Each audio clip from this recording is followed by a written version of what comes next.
Hello friends, welcome to Kia Education. Kia means Key to Information and Youth Achievement. चलिए शुरू करते हैं. Try till you succeed. हम सबको यह कहावत पता है. यह कहावत कहती है तब तक प्रैक्टिस करो जब तक सफल ना हो जाओ. इस इंग्लिश स्पीकिंग जर्नी में आप यहाँ तक पहुँचे हो, इसका मतलब आप ट्राई करते रहे, इसीलिए तो आगे बढ़ते रहे. ऐसे ही आगे बढ़ते रहे, जीत आपकी ही है. Because nothing is impossible. The word impossible itself says I am possible. है ना मजे की बात. सक्सेस पाने के लिए और क्या चाहिए, बस प्रैक्टिस करते रहे, आगे बढ़ते रहिए, हम आपके साथ हैं. चलिए शुरू करते हैं. लेसन 123.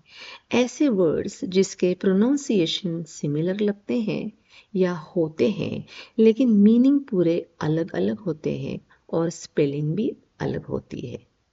अब स्क्रीन पर देखिए. बेर, बेर, BARE बेर, BEAR बेर. दोनों का प्रोनाउंसिएशन सिमिलर है लेकिन मीनिंग बिल्कुल अलग अलग. BARE यानी बेर, खुला, ढके बिना या बिना चप्पल, ऐसे कई सारे मीनिंग्स होते हैं. और BEAR उसका मीनिंग सहन करना या उत्पन्न करना भी होता है. मराठी में सहन करणे, उत्पन्न करणे. BEAR का मतलब है भालू, मराठी में अस्वल. Now sentences with word BARE बेर. दिस रूम इज ऑलमोस्ट बेर विथ नो फर्नीचर. यह कमरा लगभग खाली है, कोई फर्नीचर या सामान नहीं. This room was almost bare with no furniture. यह कमरा लगभग खाली था, कोई फर्नीचर नहीं था. He walks on the hot sand with bare feet. वह नंगे पैर गर्म रेत पर चलता है. He walked on the hot sand with bare feet. वह नंगे पैर गर्म रेत पर चला. फुट यानी एक पैर, फीट यानी दो या ज्यादा पैर. Now sentences with the word BEAR. A bear lives in the forest. भालू जंगल में रहता है. We saw a bear while trekking in the forest. जंगल में घूमते समय हमने एक भालू को देखा. The bear hibernates during the winter months. भालू सर्दियों के महीनों के दौरान शीत निद्रा में रहता है. हाइबरनेट यानी भालू और अनेक कुछ दूसरे एनिमल्स कड़े ठंडी के मौसम में कई महीनों तक सोते रहते हैं. हाइबरनेशन यानी शीत निद्रा. She was ready to bear a child.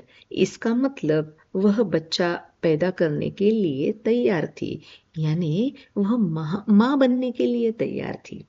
I cannot bear this pain anymore. अब इस दर्द को बर्दाश्त नहीं कर सकती हूँ, नहीं कर सकता. She can't bear the pain of losing her pet. वह अपने पालतू जानवर को खोने का दर्द बर्दाश्त नहीं कर पाती है. कैन यानी कर सकना. कैनॉट का शॉर्ट फॉर्म कांट. कैनॉट यानी कर नहीं सकना. Now you bear the consequences of your actions. अब तुम अपने कार्यों का परिणाम भुगतो. कॉन्सिक्वेंसेस यानी परिणाम. This tree bears sweet fruits every summer. यह पेड़ हर गर्मियों में मीठे फल देता है. Hard work bears good results in the end. कड़ी मेहनत अंत में अच्छे परिणाम देती है. Now next lesson 124. Interview preparation. One has to demonstrate communication soft skills, teamwork, learning nature, adaptability and problem solving skills during the interview. दोस्तों, यह बातें सिर्फ इंटरव्यू के लिए ही नहीं मायने रखती. जीवन में पर्सनालिटी डेवलपमेंट के लिए और हर दिन यह बातें महत्वपूर्ण होती है. हर युवाओं ने इसे अपनाना बहुत जरूरी है दोस्तों. अब lesson 125. Practice.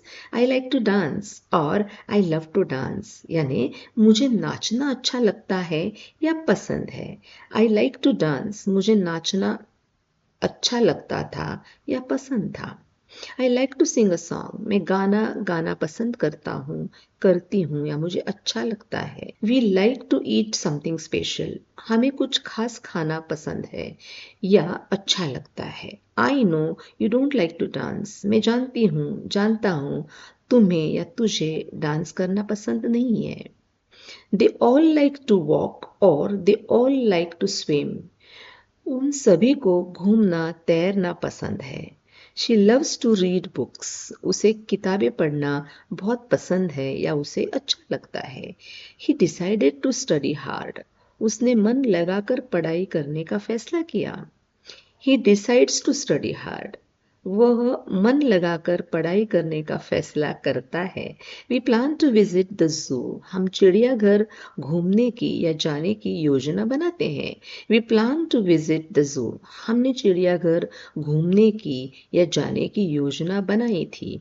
We are planning to visit the zoo, हम चिड़ियाघर घूमने की या जाने की योजना बना रहे हैं। ही ड्राइव्स टू वर्क, वह ड्राइव करके काम पर जाता है या ऑफिस जाता है। He drives to work in the morning, वह सुबह ड्राइव करके काम पर जाता है। He drove to work in the morning, वह सुबह ड्राइव करके काम पर गया। दोस्तों, हम आपको कहते आ रहे हैं, इंग्लिश बोलना शुरू करिए। यकीन मानिए, आपको इंग्लिश बोलने आने लगा है। जरा सोचिए, 2 महीना पहले आप इंग्लिश स्पीकिंग कैसे कर रहे थे और आज कैसे कर रहे हो। आप सोचते होंगे किसके साथ बात करें, कौन बात करेगा हमारे साथ।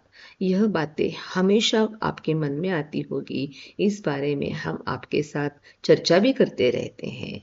यह बातें मन में बार बार आएगी, सोचिए मत।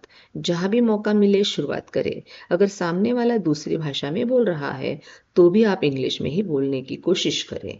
घर में कोई नहीं होगा, फिर भी जो सेंटेंसेस आप घर के परिवार के लोगों के साथ करने वाले थे वह बड़ी आवाज में बोलकर बार बार प्रैक्टिस करते रहे। और परिवार के लोग जब घर लौटेंगे तब आप दिन भर यह जो प्रैक्टिस सेशंस कर रहे थे वह उनके साथ बोल सकते हो। छोटे छोटे सीधे सीधे सेंटेंसेस के साथ शुरुआत करें ताकि आपका कॉन्फिडेंस बढ़े। यह हम आपको कहते रहेंगे और बार बार कहते रहेंगे। आज की प्रोवर्ब, डोंट जज a book by its cover, it means don't जज समवन और समथिंग बेस्ड ऑन अपीयरेंस, यानी किसी व्यक्ति या चीज का उसके दिखावे के आधार पर ना परखे। इसे डे टू डे लाइफ में कैसे यूज करें, स्क्रीन पर देखिए एक एग्जाम्पल।